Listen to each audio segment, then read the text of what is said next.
Hello and welcome to Jam Cam YouTube channel. आप सभी students का एक बार फिर से स्वागत किया जाता है। गेट 2024 का ऑफिशियल नोटिफिकेशन जारी हो चुका है। ऑफिशियल वेबसाइट आपको मिल चुकी होगी, उसके ऊपर सारी इंफॉर्मेशन आपके साथ अवेलेबल करवा दी गई है। इस वीडियो में हम डिस्कस करेंगे कि गेट 2024 का जो ऑफिशियल सिलेबस है केमिस्ट्री सब्जेक्ट का, क्या उसमें कुछ चेंजेस हुए हैं या फिर जो गेट 2023 का सिलेबस था सेम वैसा का वैसा ही वो सिलेबस है। तो गेट 2024 का क्या सिलेबस होने जा रहा है आपका केमिस्ट्री सब्जेक्ट का, और वो पिछली बार से अलग है या नहीं है, उसका डिस्कशन हम करेंगे इस वीडियो में।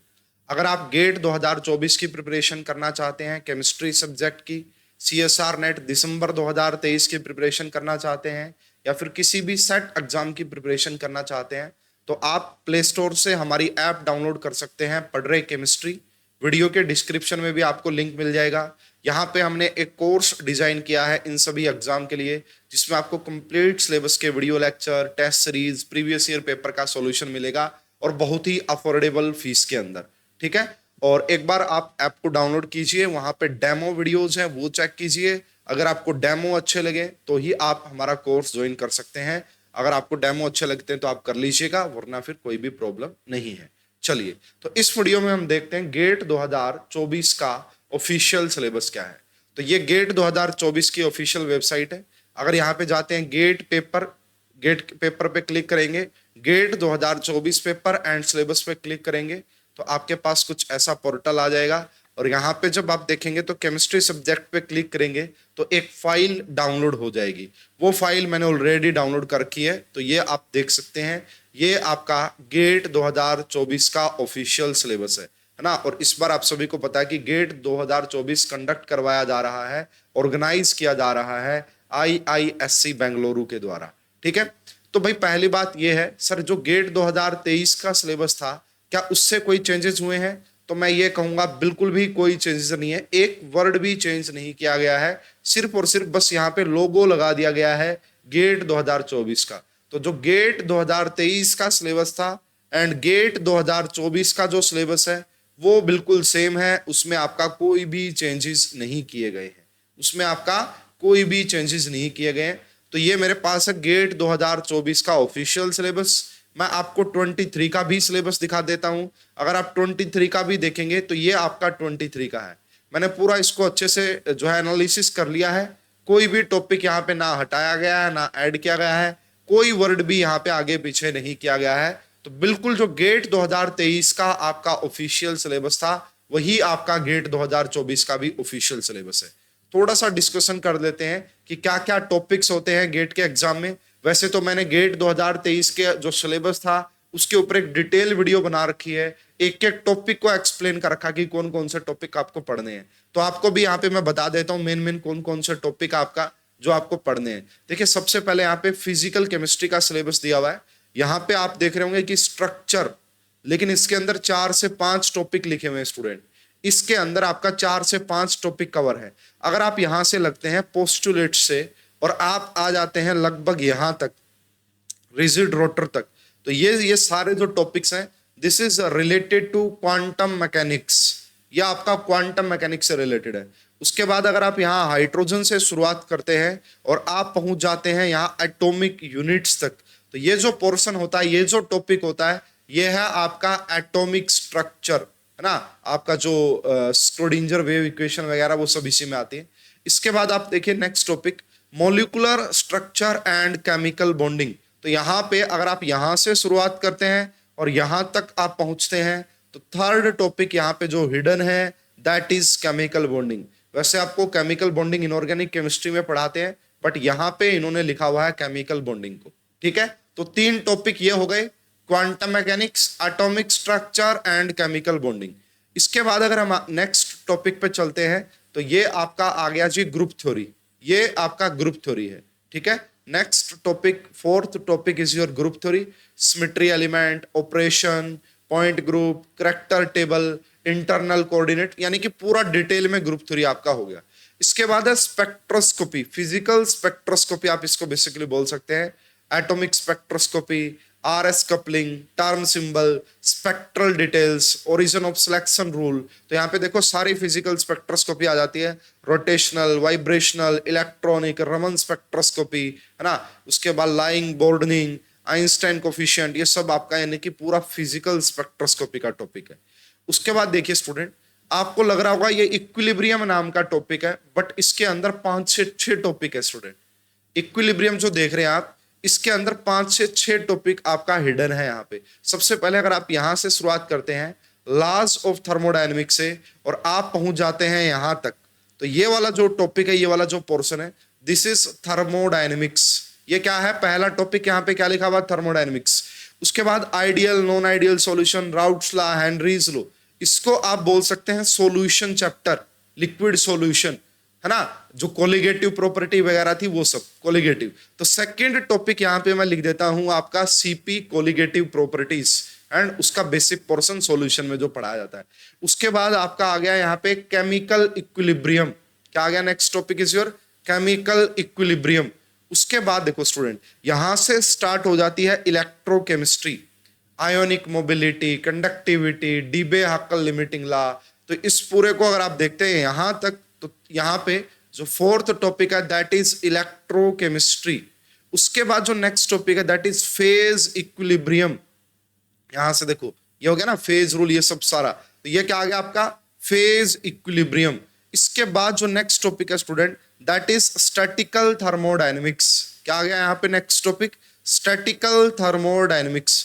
तो देख लो भाई, ये जो इक्विलिब्रियम आपको दिख रहा है ना, इसमें 6 टॉपिक हिडन है, 6 टॉपिक।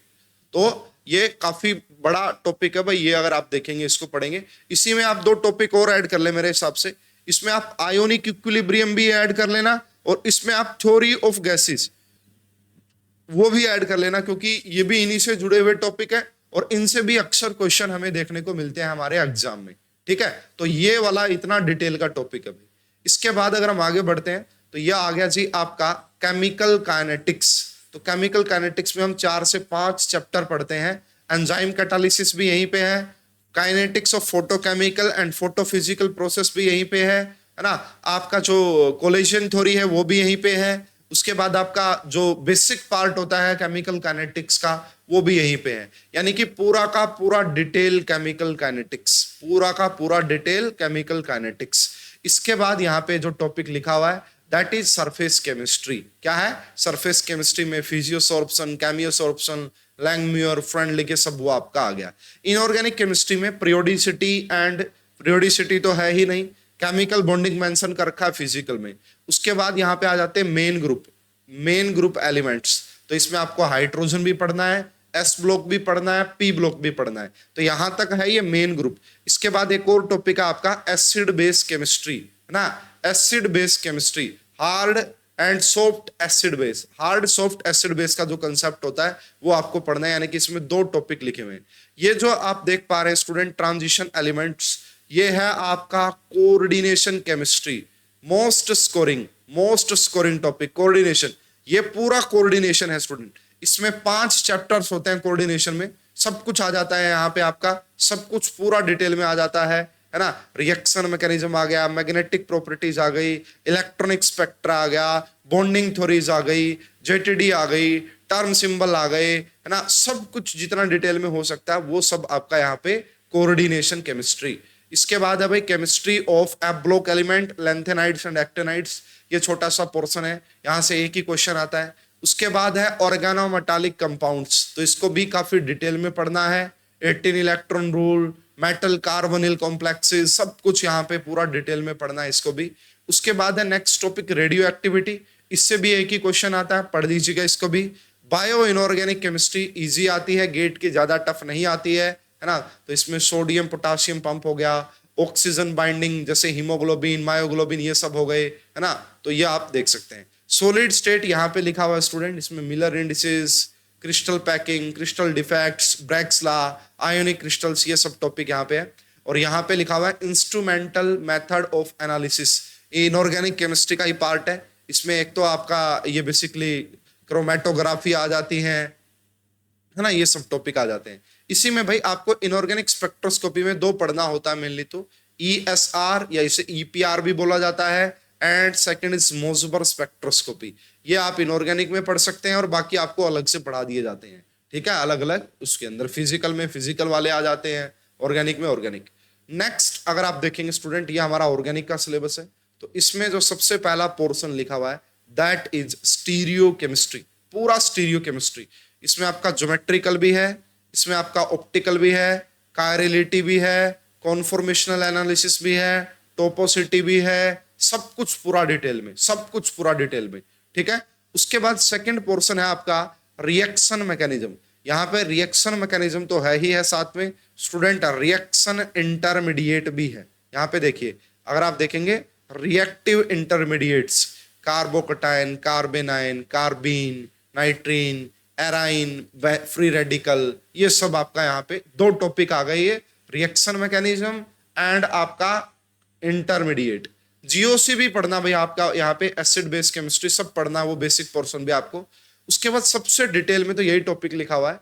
इसमें मैं मेनली कहूंगा कि दो टॉपिक आपका आ गए, एक आपका नेम रिएक्शन आ गया यहाँ पे, जितनी भी नेम रिएक्शन होती है वो सब, और सेकंड टॉपिक आ गया रिएजेंट, है ना, सब मिला लोगे, है ना, और कुछ रिएक्शन मैकेनिज्म के भी टॉपिक मिला लोगे, और कुछ आप यहाँ पे रिएक्शन इंटरमीडिएट के भी टॉपिक मिला लोगे, है ना, इनोलेट केमिस्ट्री भी मिला लोगे, उसके बाद एसिमेट्रिक सिंथेसिस भी मिला लोगे, सब मिला के इसमें भी आपका 5 से 6 टॉपिक है स्टूडेंट, इसमें भी 5 से 6 टॉपिक है। और जो क्वेश्चन आता मिलजुल के आता, आप अलग से देख नहीं पाओगे, अलग से नहीं देख पाओगे आप, मिलजुल के क्वेश्चन आता है, तो ये काफी स्कोरिंग होता है। मोस्टली क्वेश्चन यहीं से पूछे जाते हैं आपका गेट के एग्जाम में। उसके बाद है pericyclic reaction and photochemistry, pericyclic reaction and आपका फोटोकेमिस्ट्री, तो यहां से भी 1 से 2 क्वेश्चन आपको देखने को मिल सकता है। उसके बाद हेट्रोसाइक्लिक एक क्वेश्चन आ जाता है। बायोमोलिक्यूल्स में आपको जो है carbohydrates, amino acid, proteins, nucleic acid, lipids, ये सब पढ़ने होते हैं। और उसके बाद लास्ट टॉपिक है हमारा ऑर्गेनिक स्पेक्ट्रोस्कोपी में आपको एनएमआर, आईआर एंड यूवी पढ़ना होता है। हालांकि ज्यादा इंपॉर्टेंट आपका NMR, IR and mass spectrometry होता है, ये ज्यादा इंपॉर्टेंट होते हैं, बाकी ज्यादा नहीं पूछे जाते हैं, ठीक है। पेपर पैटर्न में भी कोई ज्यादा डिफरेंस नहीं है, पेपर पैटर्न वैसा का वैसा रखा है। इंपॉर्टेंट डेट्स के ऊपर मैं ऑलरेडी वीडियो बना चुका हूं स्टूडेंट, ठीक है। तो भाई इतना डिटेल में सिलेबस है, और अब प्रीवियस ईयर का एनालिसिस ऑलरेडी करना पड़ता है आपको, ऑलरेडी मैंने तो कोर्स में किया हुआ है। मैं तो कोर्स में आपका गेट के, सीएसआर नेट के, टीआईएफआर के सारे प्रीवियस ईयर क्वेश्चन करवाता हूँ और बताता भी हूँ। कुछ टॉपिक गेट में ज्यादा टफ पूछे जाते हैं, कुछ टॉपिक आपका नेट में ज्यादा टफ पूछे जाते हैं, और गेट में देखो, गेट में नंबर ऑफ क्वेश्चंस कम आते हैं तो आपका ओवरऑल क्वेश्चंस कम होते हैं, इसलिए आपका ज्यादा क्वेश्चंस आपको ज्यादा टॉपिक से देखने को नहीं मिलेंगे, हर टॉपिक से एक दो क्वेश्चन आपको देखने को मिलता है, ठीक है। तो भाई अगर आप तैयारी करना चाहते हैं गेट 2024 की केमिस्ट्री सब्जेक्ट से, तो एक बार ऐप डाउनलोड कीजिए, डेमो लेक्चर्स देखिए, होप कि आपको जरूर पसंद आएंगे। तो भाई ये हमारी सिलेबस के ऊपर वीडियो थी, और भी मैं गेट के एग्जाम के बारे में बहुत सारी वीडियोस लेके आऊंगा। पहले तो अगर आपको ये वीडियो अच्छी लगी है तो लाइक और शेयर कर दीजिएगा, और चैनल को सब्सक्राइब करके रखिएगा, क्योंकि और भी बहुत सारी अच्छी अच्छी वीडियोस गेट एग्जामिनेशन के बारे में, पेपर पैटर्न, स्ट्रेटजी क्या हो सकती है, वो सब मैं आपको इस चैनल पे प्रोवाइड करवाऊंगा। अभी के लिए इतना ही, आप सभी का बहुत बहुत धन्यवाद, थैंक यू।